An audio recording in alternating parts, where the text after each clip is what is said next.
We often think our conscious thoughts are, well, everything, the whole picture, Hmm. but it's more like, just the tip of the iceberg. That's a great way to put it, because underneath, there's this huge, mostly unseen part in the subconscious. Hmm. And it's quietly running the show a lot of the time. Running the show. Yeah, Yeah. So today we're diving into one person's experience, documented in our source material, a whole day they spent looking inward. exactly. And our mission, really, for you listening, is to pull out insights from their journey that might shed light on how your subconscious is shaping your life. Because we all have those moments, don't we? That sudden hit of anxiety that makes no sense, or a memory just surfacing randomly. Absolutely. It can feel like our minds are these complex puzzles, maybe, Yeah. and we can't always see all the pieces. Or like a book where some pages are just stuck together. You can't quite get the full story. And the part we are aware of, our conscious mind, it's actually doing way less heavy lifting than we think. Think about this statistic. Hmm. The subconscious chews through something like 500,000 bits of information every second. 500,000. Wow. Yeah, whereas the conscious mind, maybe 2,000. Okay, that difference is staggering. It really puts the power of that hidden mind into perspective. It really does. So our goal here is to explore the kinds of things that came up for this person, the emotions, the memories, the fears, and try to understand how these hidden forces steer us day to day. And this isn't just like a mental puzzle, is it? There's a real point to digging into this. Oh, definitely not just intellectual. It's fundamentally about self-discovery. It's about gaining a bit more control, more personal agency in your own life. Because these hidden thoughts, these feelings, they're like quiet whispers Right. guiding us or sometimes triggering reactions before we even know what hit us. Precisely. That little spike of anxiety before a work meeting, maybe it's not really about the meeting itself. Maybe it's an echo of some old fear of messing up. Hmm. And the practical benefits are real. When you start seeing your own, say, subconscious biases, maybe you communicate better in your relationship. All right, more empathy. Exactly. Or at work, maybe you learn to trust those gut feelings a bit more, sparking some creativity. Okay. And personally, facing those hidden fears. Yeah. That builds resilience. It's like discovering this uh, dimly aware superpower you have. A superpower. I like that. So how did this specific journey start, this day of introspection? Well, it started intentionally. Finding a quiet space, a comfortable chair, and crucially, getting out a journal. Okay, setting the stage. Yes. And the first exercise was stream of consciousness writing. Versus basically just letting it all out on paper, whatever pops into your head. Pretty much no filter, no judgment. And the examples mentioned are so relatable. Mundane stuff like, did I forget to send that email? Mm-hmm. Fleeting feelings like excitement, but also nerves about something new. And then these random memory flashes, a beach trip from years ago. It sounds chaotic, almost. It could look that way on the surface, yeah, like ripples. But it hints at those deeper currents. Just letting it flow bypasses some of the usual conscious filtering. Makes sense. And then they followed that with mindfulness meditation. Yeah, just 10 minutes. Focusing on the breath, watching thoughts come and go without latching onto them. Creating that space to just observe. Exactly. And during that short time, something specific surfaced.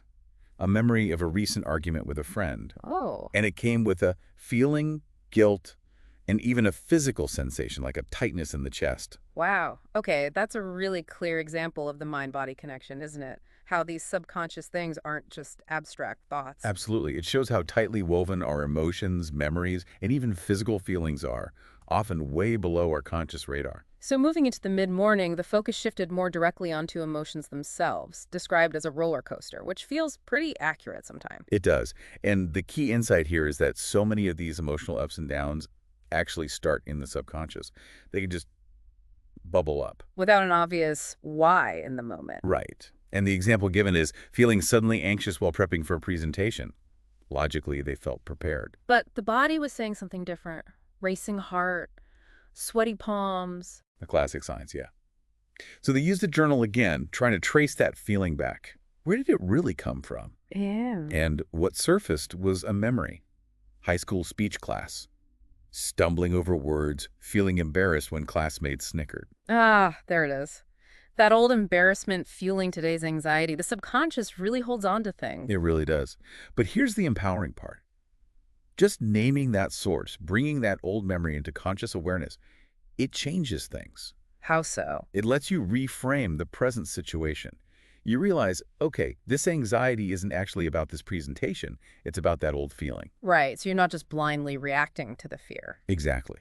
And then you can use strategies like consciously visualizing the current presentation going well or using deep breathing to calm those old subconscious alarm bells. That makes a lot of sense, taking back some control. Precisely. And the exploration went further, looking at how these underlying emotions then play out in our actual behavior. Yeah, like feeling secretly irritated and then maybe snapping at someone, even if you didn't mean to. hmm There's this great little observation. Feeling impatient with a slow barista. That's the subconscious reaction, right? Okay. But then consciously choosing to pause, smile, say thank you, and noticing how much better the interaction felt. That's awareness leading to a different choice. It's small but significant. It is. And psychology backs this up. Research shows our subconscious emotions often influence our decisions faster than our logical brain can even weigh in. That gut feeling, it's often this rapid subconscious processing. So learning to tune into those signals could lead to better choices overall. Potentially, yes. Choices that feel more aligned with what we really want or value. Okay, so after tackling emotions, the afternoon shifted towards memories, described as old friends weaving our life story. Yeah, offering comfort, lessons, shaping who we are. And again, the focus is on how they're not always consciously recalled. They can lie dormant. Until something triggers them. A song, a smell. Exactly. The subconscious network of associations. And the exercise used here was visualization, mentally walking through a memory gallery. Interesting technique. Did anything specific stand out? One particular memory did. A childhood camping trip. Lots of warmth, laughter around a campfire with family. Sounds lovely. It was, but it wasn't just warm feelings. It also brought up a pang of sadness Oh. because it highlighted that they hadn't seen that family in months. So that one memory held both joy and a touch of melancholy. That's fascinating, how the past directly colors the present mood, even through a seemingly happy memory. Absolutely. And it touches on why some memories stick more than others. Those highly emotional events, good or bad, get etched deeper, partly thanks to the amygdala, the brain's emotion hub. Right, that makes sense why the high school speech incident is more vivid than, say, a random Tuesday. Precisely. And the source suggests that just acknowledging these powerful memories, understanding why they're so vivid, can actually lessen their automatic hold on us. Interesting, like naming it takes away some of its hidden power. Kind of, yeah. And then, naturally, the discussion moves to how these memories directly influence our choices now. Like the positive camping memory making you more likely to plan an outdoor trip. Or a bad memory of a project failing, making you hesitant about a new, ambitious one. Right. Risk aversion based on past experience. And there's a personal reflection about turning down a high-pressure job offer Okay. and realizing after the fact that a subconscious memory of previous burnout was a major factor in that decision. It wasn't just logic, it was the body remembering. So awareness here means you can make a more conscious choice, balancing that gut feeling from the past with the current facts. Exactly. You're integrating the wisdom of past experience with present analysis, not just being driven by old patterns unconsciously. Okay, that's powerful. Then, late afternoon, Mhm. confronting fears, described as these hidden shadows or gatekeepers. Yeah, lurking in the subconscious, Mm-hmm. sometimes protective, sometimes just limiting. And they show up in different ways, right? Not just big phobias. Definitely. Could be general anxiety, vague unease, Hmm. often rooted in past stuff, or even just things we've imagined going wrong. And the first step is, again, bringing them out into the open. The fear ladder exercise sounds useful for that. It really is. Just listing fears, from mild annoyances up to the big ones, it clarifies things. And for this person, public speaking was high up there, tied back to that school memory. Yes, a clear link. But there was also a subtler fear identified. What was that? The fear of being misunderstood in conversations. Ooh, yeah, I think a lot of people can probably relate to that one. Very likely. And they recalled a specific instance, feeling dismissed in a recent chat. But the insight came when tracing it back further, To childhood. to a subconscious need for validation, likely stemming from moments in childhood where they felt overlooked or unheard. Wow. Understanding that root cause, Yeah, that must feel quite liberating. it can be, because it shifts things. It's not just about the other person in the conversation anymore, it's about this older pattern. And that understanding allows for a change in behavior. That's the idea. The example given is consciously practicing assertive communication, stating thoughts clearly, listening actively, but resisting that subconscious pull to constantly seek approval. And how did that feel? More authentic, apparently. A real interaction, not one driven by hidden fear. That's a great outcome. Then the link between fears and emotions is explored, that feedback loop. Yeah, how fear can dial up anxiety, and anxiety can make fears feel even bigger. It's a cycle. And the neuroscience bit the amygdala, talking quickly to the prefrontal cortex, explains why fear feels so automatic, so instinctive. Exactly.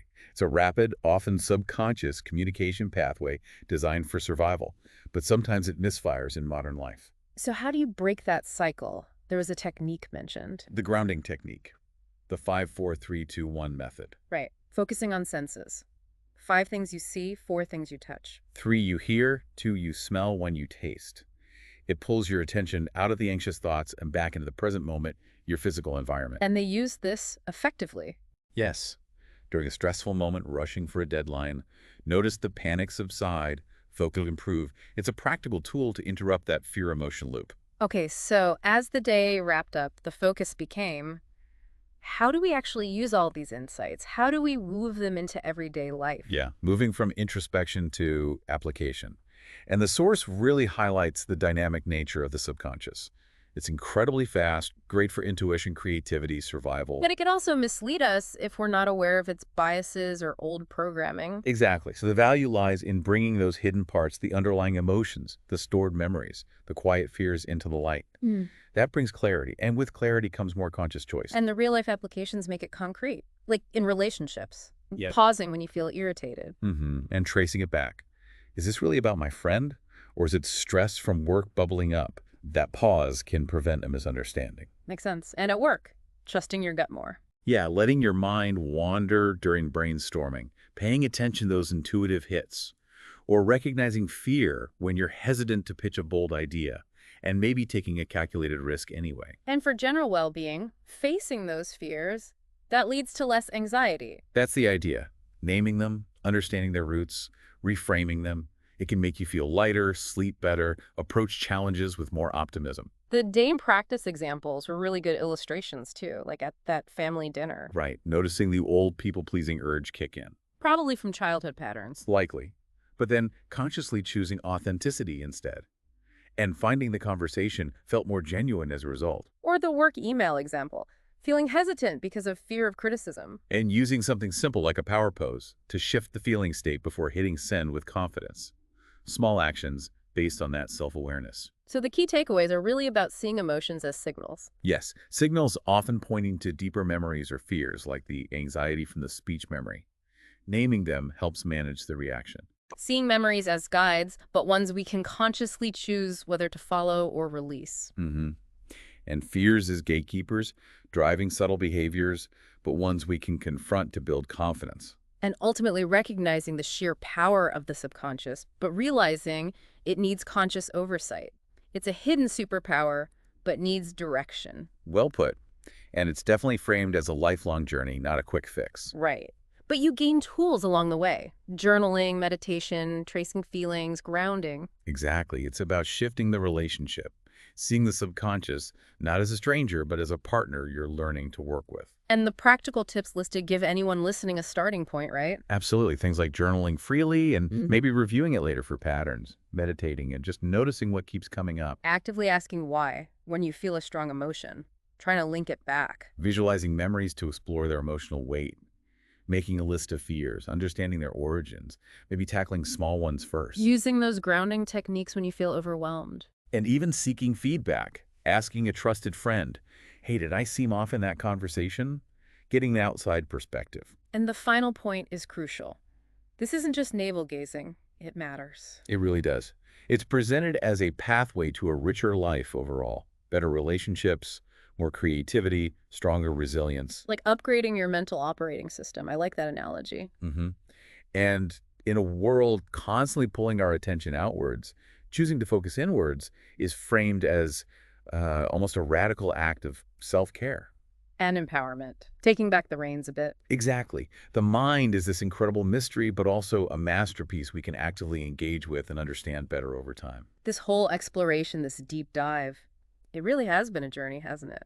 Uncovering surprises, peeling back layers. From the emotional roller coaster to the shadows of fear, yeah. And it really drives home that idea. The subconscious is this incredibly powerful force. It's fast, it's subtle, but it can be a powerful ally when we start to understand it, to listen to its whispers, maybe guide it a little more consciously. Yeah. I know for me, just engaging with this material leaves me feeling, well, more curious about my own inner world, definitely more confident in navigating it, and somehow more connected. That's great to hear. So the question really goes out to you, listening now. What might be hiding just beneath the surface for you today? Yeah. What thoughts, feelings, memories are maybe just waiting for a moment of attention? We really encourage you. Take a moment later today. Maybe just sit quietly. Maybe grab a pen. Maybe try that 5-4-3-2-1 technique if you're feeling stressed. Just see what comes up. We'd genuinely love to hear if anything surfaces for you. And if you want to dig deeper, we'll make sure there's a link to some follow-up resources. Let's keep exploring this beautiful, messy, fascinating dance of our minds together.